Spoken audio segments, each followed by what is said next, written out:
Assalamualaikum warahmatullahi wabarakatuh. Kembali lagi di channel Mapak Budaya.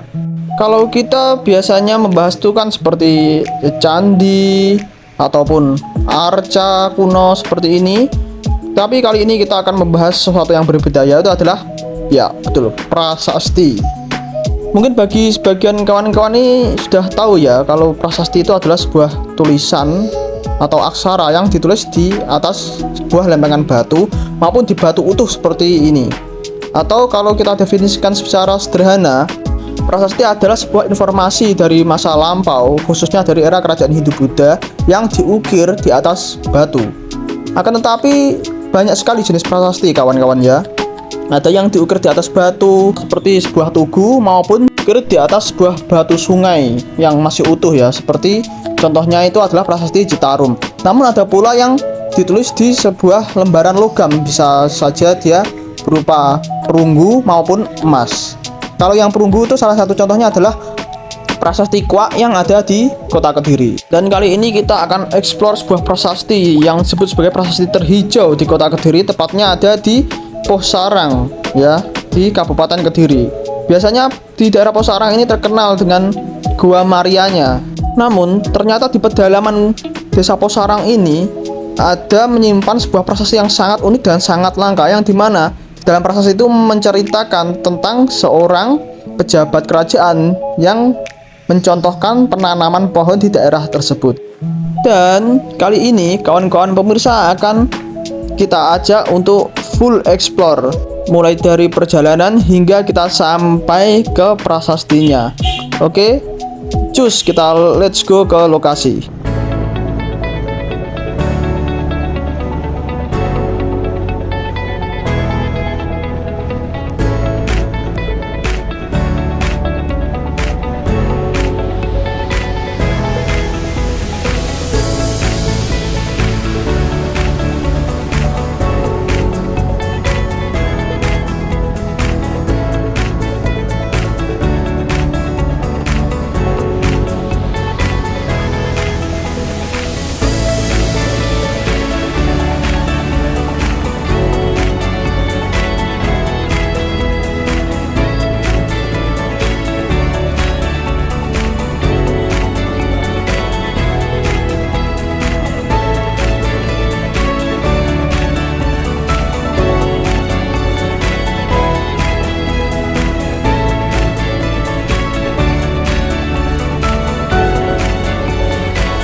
Nah, setelah kita melalui sebuah turunan sebelumnya ya kawan-kawan, kita hanya bisa sampai di sini saja parkir dan harus melanjutkan perjalanan. Nah, ini lihat, ini bekas hujan kemarin deras banget ya di daerah Kediri.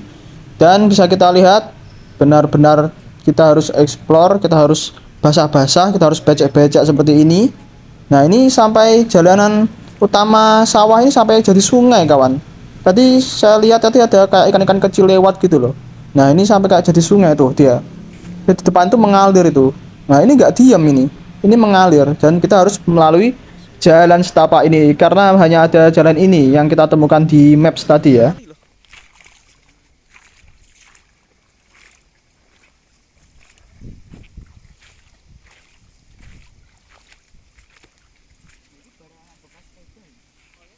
Iya, kan emang maksa. Dan ini kebetulan kita kali ini explore bersama adik saya juga dan rekan saya yang biasanya saya ajak explore itu ya. Dan ini benar-benar hanya ada jalur ini yang ditunjukkan oleh maps ya. Dan kita bisa lihat, nah di sana ada sebuah bangunan, itu dia atapnya itu. Nah, itu adalah tempat di mana prasasti tersimpan atau dilindungi dengan dipagar itu ya. Nah, kita akan ke sana.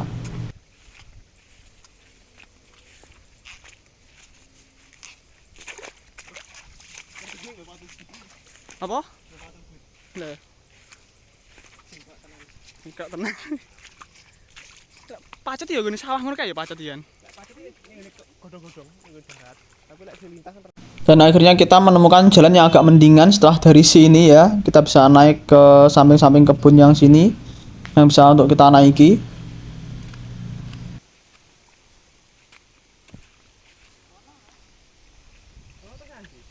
Dan sepertinya ini ada masalah lagi nih. Kita tidak bisa lewat sana dan kita harus naik ke atas ini ya. Ini kayak bekas longsor tuh, batu-batunya jatuh. Hmm.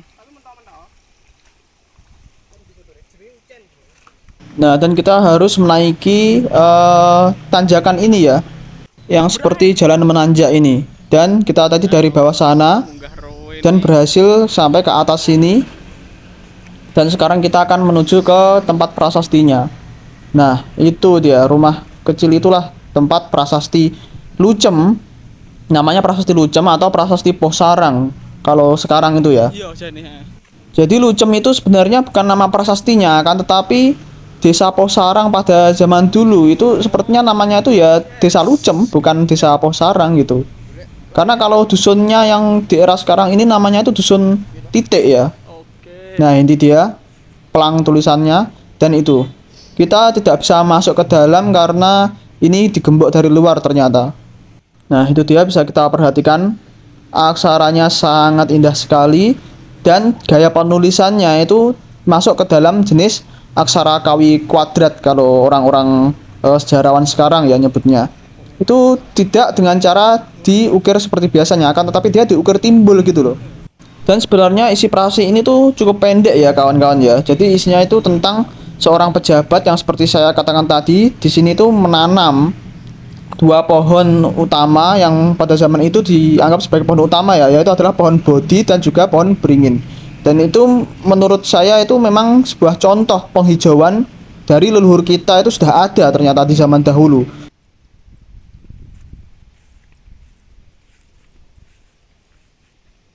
Dan inilah penampakan prasasti Lucem atau prasasti Posarang dari bagian samping ya. Dan inilah kurang lebih dokumentasi era Hindia Belanda mengenai prasasti Lucem itu tadi. Dan kalau kawan-kawan kurang jelas tadi tulisannya, nah seperti inilah tulisan yang terukir di batu tersebut. Dan lalu ini adalah transkrip ya. Itu ada tulisannya di bawah, itu adalah bacaan Latinnya menurut alfabet di era modern ini.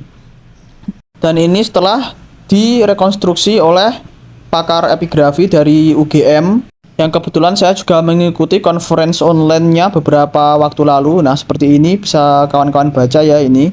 Dan untuk cara bacanya itu seperti ditembangkan gitu loh. Jadi memang ada nadanya. Untuk membacanya itu tidak asal untuk membaca biasa itu tidak, tapi dia memang memiliki guru lagu atau nada dengan cara bacanya itu tadi.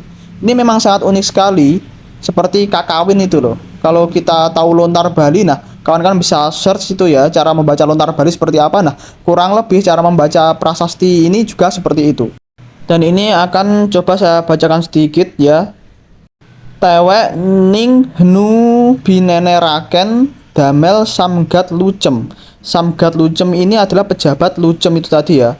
Pugek. Pugek itu nama dari pejabatnya itu. Lalu sang apanji tetepi mananem bodi waringin. Jadi sang apanji tetepi mananem bodi waringin. Jadi sang apanji atau panji ini juga sebuah gelar dari kerajaan juga ya.